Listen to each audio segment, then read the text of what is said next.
So finally दोस्तों आप लोग देखोगे श्री रेणुका शुगर ने अपने Q2 के नंबर डिस्क्लोज कर दिए हैं भाई। तो कैसे रहे Q2 के नंबर और इसका जो इम्पैक्ट है वो हमें कैसा देखने को मिलेगा कल के दिन डिस्कस करेंगे। तो यहाँ पर देखोगे भाई इसका जो रिवेन्यू है वो किस प्रकार से रहा है अभी, तो यहाँ पर इसने जो डिटेल जानकारी दी है और साथ में EBITDA कैसा रहा है, अभी हाफ ईयर में कैसा रहा है, कंसोलिडेटेड ये जो कंसोलिडेटेड बेसिस है इसके ऊपर, ठीक है। और जो ये प्रॉफिट बिफोर टैक्सेस है ये कैसा रहा है, प्रॉफिट हुआ लॉस हुआ कंपनी को। तो चलिए मैं आपको डिटेल में दिखा देता हूँ आखिरकार कैसा क्या रहा है रिजल्ट्स और इसका इम्पैक्ट हमें कैसा देखने को मिलने वाला है कल के दिन। तो जैसा कि यहाँ पर देखेंगे हम इसके consolidated statement all figure in rupees million में दिया गया डाटा भी इसे करोड़ में कन्वर्ट करेंगे, ठीक है। तो यहाँ पर आपको ये क्वार्टर एंडेड देखने को मिलेंगे और ये आपको हाफ ईयर एंडेड।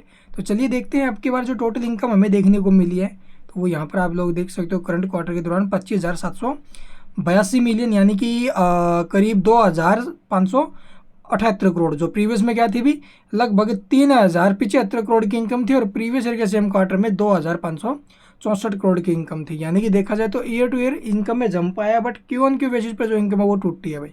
इसके अलावा हाफ ईयर में भी आप लोग देखो जो इसकी इनकम है वो इंक्रीज होते हुए नजर आई है, करीब 4,919 करोड़ से 5,653 करोड़ पर पहुंची है।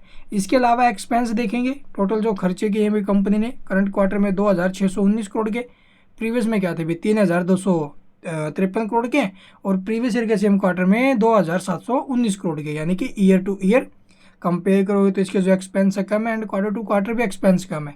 और अब की बार जो रिवेन्यू है वो फिर से एक्सपेंस से कम है भाई, मतलब कंपनी ने फिर से लॉस किया है। लेकिन लॉस कितना, चलिए देखते भी। लॉस फॉर द पीरियड अगर बात करें तो अब की बार लगभग 23 करोड़ का लॉस किया कंपनी ने, जो प्रीवियस में 166 करोड़ का लॉस था और प्रीवियस ईयर के सेम क्वार्टर में 205 करोड़ का। अब देखो प्रीवियस क्वार्टरों के मुकाबले भले इसका रिवेन्यू कम हुआ हो लेकिन लॉस भी कम किया है कंपनी ने, और जो लॉस है वो सिर्फ 23 करोड़ का है, जो कि प्रीवियस में 162 का था और प्रीवियस ईयर के सेम क्वार्टर में 205 करोड़ का था। तो वहाँ से कंपनी ने अपना लॉस काफ़ी ज़्यादा कम किया भी। हाफ ईयर में आप लोग देखोगे भी लगभग 344 करोड़ से जो लॉस है वो 189 करोड़ पर लेकर आई है। इसके अलावा आप लोग देखोगे भी इसके जो अर्निंग पर शेयर है सिर्फ 10 पैसे रहा माइनस में, जो प्रीवियस में 78 पैसे माइनस में था और प्रीवियस ईयर के सेम क्वार्टर में 96 पैसे माइनस में था।